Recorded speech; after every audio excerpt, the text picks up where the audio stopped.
극심한 가뭄을 겪고 있는 완도 섬 지역에 광역 상수도망 설치에 대한 기대감이 커지고 있습니다. 최근 행안부 장관은 완도를 방문해 물 부족 해결 방안으로 광역 상수도망을 언급했습니다. 화물연대 총파업이 일주일을 넘어 장기화되고 있습니다. 파업이 지속되면서 광양항 기능은 사실상 마비됐고 지역 산업계도 피해가 커지고 있습니다. 여수 돌산에 대관람차 설치가 추진되면서 지역사회의 관심이 커지고 있습니다. 산림을 훼손해 환경 피해가 있을 것이라는 주장과 관광 콘텐츠로 필요하다는 주장이 대립하고 있습니다.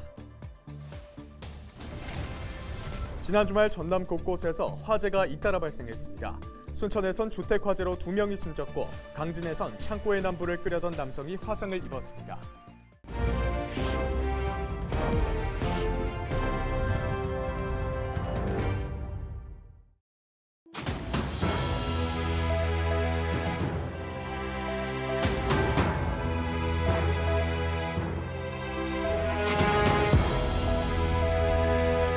여러분 안녕하십니까? 헬로티비 전남 뉴스입니다. 극심한 가뭄 때문에 제한급수를 하고 있는 전남 완도의 일부 섬 지역에 광역 상수도망이 설치될 거란 기대감이 커지고 있습니다. 완도군은 최근 이상민 행정안전부 장관이 지난달 23일 완도를 방문한 자리에서 물 부족 문제를 해결할 수 있는 근본적인 방안을 언급하면서 광역 상수도망 설치를 약속했다고 밝혔습니다.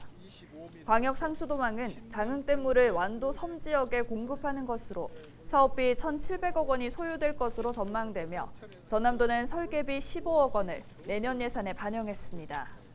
완도군은 현재 노화와 보길, 럽도, 소안도 등 섬 지역 5곳에서 제한급수가 시행되고 있습니다. 한평군의 가금농장에서 조류 인플루엔자 항원이 검출됐습니다. 전남도는 항원이 나온 한평군 엄다면 산란계 농장 반경 1km 내에 가금류 12만 7천 마리를 살처분했습니다. 또 해당 농장 반경 10km를 방역지역으로 설정하고 농장 소독 등 방역을 강화했습니다. 고병원성 여부는 2, 3일 안에 나올 예정이며 올가을 들어 지금까지 고병원성 AI가 확인된 도내 가금 농장은 나주와 장흥, 고흥 등 모두 9곳입니다. 화물연대 총파업이 일주일을 넘어 장기화 국면에 들어서고 있습니다. 파업이 지속되면서 광양항 기능은 사실상 마비됐고 지역 산업계도 피해가 커지고 있습니다. 보도에 김신혜 기자입니다. 국내 수출입물 동량 1위 항만인 광양항입니다. 게이트 밖으로 나가지 못한 컨테이너가 3층 높이로 쌓여 있고 화물을 옮기던 크레인은 대부분 멈춰 섰습니다. 긴급 물량을 제외하고는 게이트 반출입이 거의 없어 사실상 기능이 마비된 상태입니다. 5일 오전 10시 기준 광양항의 장치율, 즉 화물을 보관할 수 있는 비율은 67%로 이달 들어 매일 증가하는 추세입니다. 이미 평상시 수준은 넘어섰고 이대로 장기화될 경우 물류 포화 상태에 이를 수도 있습니다. 화물연대가 파업에 돌입한 지 열흘을 넘어서면서 이처럼 물류 차질이 이어지고 있습니다. 철강과 석유화학업계는 파업 열흘 동안 출하 차질 규모가 각각 1조 원을 넘어선 것으로 추산됩니다. 광양제철소는 여전히 매일 17,000톤 정도의 물량이 반출되지 못하는 실정입니다. 여수산단 기업들의 경우 화물연대 측과 협의해 일부 물량을 긴급 반출하고 있지만 장기화된 공급의 차질이 불가피하다고 우려하고 있습니다. 여수산단에 입주한 한 기업의 관계자는 평소 대비 반출량이 10% 내외라며 오는 주말이나 다음 주 초엔 공장 가동률 조정까지 고려할 상황이라고 말했습니다. 다행히 다른 지역과 달리 전남 동부권 지역은 주유대라는 빚어지고 있지 않습니다. 주유소 80여 곳이 여수에 본 공장을 둔 정유사에서 기름을 납품받고 있어 긴급 물량 공급이 가능하기 때문입니다. 하지만 파업이 장기화될 경우엔 재고량이 줄어들 우려는 여전합니다. 이런 가운데 정부와 화물연대의 3차 협상 날짜는 아직 잡히지 않았고 이르면 6일 정유 분야 등에 대한 추가 업무 개시 명령이 내려질 가능성도 제기되고 있습니다. 헬로티비 뉴스 김신혜입니다. 전남 지역에 CCTV가 3,000대 이상 설치돼 범죄 감소 효과가 있었던 것으로 나타났습니다. 전남경찰과 자치경찰위원회는 올해 지역기관과 협력해 지난해보다 24% 증가한 3,110대의 CCTV를 11,800여 곳에 설치했다고 밝혔습니다. 경찰은 5대 범죄를 기준으로 분석한 결과 올해 전남의 범죄 발생과 검거 정도는 전국 증가율 8.2%보다 적은 4.1% 증가해 양호한 편이라고 설명했습니다. 전남 미래비행체 산업 육성의 주축이 될 고흥 드론센터가 본격 운영에 들어갔습니다. 고흥군은 5일 개소식과 함께 전남도, 주식회사 대우건설과 도심항공교통 신사업 업무 협약을 맺었다고 밝혔습니다. 고흥 드론센터는 드론 기업 입주 공간과 창업 지원 공간, 드론 전시 체험장 등을 갖춘 시설로 현재 15개 기관과 기업이 입주해 있습니다. 이날 진행된 업무 협약으로 고흥군과 전남도, 대우건설은 미래 항공교통 개발과 실증을 공동 추진하고 서비스 모델을 발굴해 나갈 계획입니다. 여수 돌산 소미산에 추진되고 있는 대관람차 사업이 지역사회의 뜨거운 감자로 떠오르고 있습니다. 관광 활성화 취지로 추진해야 한다는 찬성 측과 자연경관의 사유화를 우려하는 반대 측의 입장이 팽팽하게 맞서고 있는데요. 보도에 송하영 기자입니다. 지난 8월 여수시에 돌산읍 소미산을 근린공원으로 지정해달라는 제안서가 제출됐습니다. 민간 사업자가 대관람차와 곤돌라 시설 등을 조성하겠다는 겁니다. 여수 시민사회단체는 여수시가 돌산 지역의 난개발을 고려해 대관람차 계획을 불허해야 한다고 주장했습니다. 대관람차가 조성될 경우 교통 혼잡을 비롯해 특정 업체가 소미산 경관을 독점할까 우려된다는 겁니다. 개인 업체가 사유화해서 이익 창출을 위해서 쓴다면 시민들은 그런 어떤 소중한 휴식 공간을 잃게 된다라고 생각을 하고요. 이런 가운데 지역 대표 관광시설을 조성하기 위해 이번 사업이 필요하다는 목소리도 커지고 있습니다. 일부 시민사회단체는 여수시가 관광 활성화 취지에 공감해 대관람차 설치를 추진해야 한다고 강조했습니다. 대관람차가 설치가 됨으로써 새로운 대한민국의 관광시설의 랜드마크가 되지 않느냐 생각을 가지고 있습니다. 사정이 이렇다 보니 여수시는 지난 1일 도시계획위원회를 열고 소미산 대관람차 설치에 대한 의견을 수렴했습니다. 여수시는 오는 8일 전문가 자문과 시민 여론을 토대로 최종 허가 여부를 통보할 방침이라고 밝혔습니다. 법적인 기준이 맞는 게 맞고요. 시민단체에서 지금 우려하시는 자연 경관이라든지 그다음에 자연 훼손 이런 거 다각적으로 지금 검토를 해서 어떤 그 공원 조성 취지에 맞는지 그다음에 어떤 시설 기준에 맞는지. 민간 사업자는 여수시의 허가 여부에 따라 사업 추진이 가능할 경우 반대 의견을 수렴할 수 있는 공개 토론회를 제안할 계획이라고 밝혔습니다. 뚜렷한 찬반 대립 양상으로 지역의 뜨거운 감자로 떠오르는 소미산 대관람차 설치 사업. 최종 결과에 따라 각 시민사회단체의 반발이 예상되는 만큼 대관람차 설치 사업 추진 여부에 관심이 모아지고 있습니다. 헬로티비 뉴스 송하영입니다. 전남 영암에서 활동하고 있는 청년농부 김영재 대표가 올해 대한민국 과일산업대전에서 대상에 해당하는 국무총리상을 받았습니다. 이번 대회에서 김 대표는 지역 특산품인 단감을 출품했고 전문가 심사를 거쳐 대상을 거머쥐었습니다. 김 대표는 한국농수산대학을 졸업한 뒤 영암군에 정착해 농업에 종사하고 있습니다. 전라남도 낚시협회장배 전국민물낚시대회가 전남 진도에서 열립니다. 이번 대회는 오는 10일 진도군 지산면 앵무리 수로 일대에서 진행됩니다. 자리 배정은 추첨으로 진행되고 길이가 15cm 이상인 붕어만 평가 대상에 포함됩니다.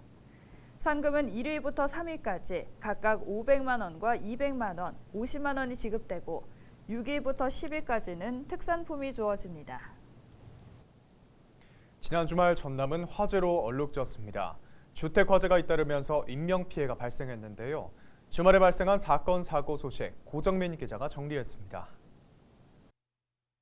주택에서 새빨간 불길이 치솟습니다. 지붕과 건물이 무너져 내려 폭삭 주저앉았습니다. 지난 2일 저녁 8시 45분쯤 순천 교량동의 한 단독주택에서 불이 난 겁니다. 소방대원들은 목조 건물이 무너진 탓에 굴삭기를 동원했고 잔해를 치우느라 화재 진압에 애를 먹었습니다. 불길이 잡힌 뒤엔 잔해 속에서 79살 노모와 58살 아들이 숨진 채 발견됐습니다. 창고 벽면이 불에 새까맣게 그을렸습니다. 3일 아침 10시 10분쯤 강진의 한 주택 마당에 설치한 저온 창고에 불이 붙은 겁니다. 화재 당시 40대 남성이 불을 끄려다 얼굴과 손에 화상을 입었습니다. 소방당국은 창고 옆에 있던 아궁이 불씨가 땔감에 옮겨 붙은 것으로 보고 정확한 원인을 조사하고 있습니다. 화순에서도 화재가 잇따랐습니다. 3일 밤 11시 50분쯤 펜션 건물에서 불이 나 투숙객이 대피하는 소동이 벌어졌습니다. 이 불로 인명피해는 없었지만 8,700만 원 규모의 재산 피해가 났습니다. 4일 밤 10시쯤 장흥에서도 창고에서 화재가 발생해 곡물 건조기가 불에 타는 등 4,300만 원어치의 재산 피해를 입었습니다. 헬로티비 뉴스 고정민입니다.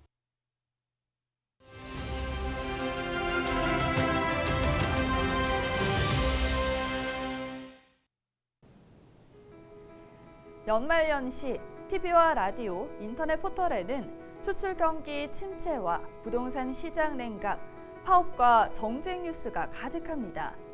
지역사회 소외계층을 위한 모금과 기부, 봉사활동이 늘고 있지만 잘 보이지 않는데요. 지금 어딘가에서는 에너지 빈곤층 가정에 연탄과 난로를 기부하고 있고 혼자 남은 고령자들이 춥고 외로운 연말을 보내지 않도록 따뜻한 손을 내밀고 있습니다. 어려운 경영 환경 속에서도 해마다 기부를 이어가는 우리 지역 기업들도 있고 팍팍한 살림 속에서 십시일반 기부에 동참하는 우리 이웃들도 있습니다.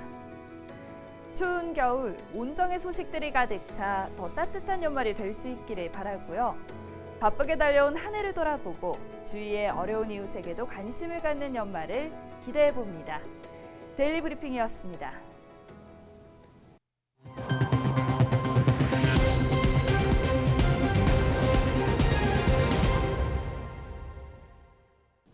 목포시가 사라져가는 섬문화를 기록하고 발굴해 고유문화로 발전시키기 위한 사업을 추진하고 있습니다. 목포시는 이번 사업을 이른바 서민 어게인으로 전환하고 전체 5개년 계획 가운데 첫 해는 사업 대상지를 달리도로 확정해 섬의 역사와 문화를 기록하기로 했습니다. 목포시는 단순히 기록을 넘어 섬 주민들에게 배움의 기회를 제공하기 위해 한글 교실도 함께 운영할 계획입니다. 장흥군이 농촌 일손 부족 문제를 외국인 계절 근로자를 도입해 해결하고 있습니다.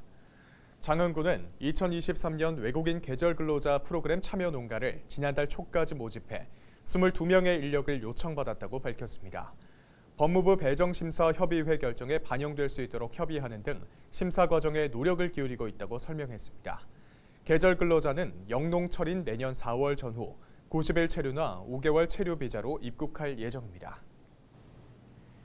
영암군이 6.25 전쟁 당시 조국을 위해 헌신한 장병들의 유족에게 국방부 장관을 대신해 화랑무공 훈장을 수여했습니다.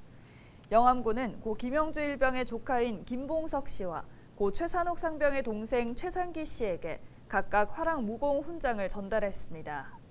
화랑무공 훈장은 전투에 참가해 용감하게 싸우거나 공적이 인정됐을 때 주어집니다. 순천향교가 성년자 30명과 함께 2022년 전통 성년례를 열었습니다. 의례는 성년자와 큰손님의 상견례와 어른의 평상복을 입는 시가례, 외출복을 입히는 제가례, 어른의 예복을 입히는 삼가례 순서로 진행됐습니다. 또한 술을 내려주는 소례와 교훈을 내려주는 수훈례, 어른의 자와 당후를 지어주는 명지례가 이어졌습니다. 전라남도 체육회장 선거 후보자의 선거운동이 6일부터 14일까지 진행됩니다. 전라남도 선거관리위원회는 도체육회장 선거운동의 경우 후보자만 가능하며 선거사무소나 사무원을 둘 수 없다고 밝혔습니다. 주요 선거운동 방법으로는 전화나 문자 메시지, SNS를 활용할 수 있으며 위도시나 어깨띠 착용이 가능하고 선거운동용 명함 배부와 정책 토론회 참여, 소견 발표를 할 수 있다고 설명했습니다. 이상으로 뉴스를 마칩니다. 저희는 언제나 지역민 여러분과 함께하겠습니다. 시청해주신 여러분 고맙습니다.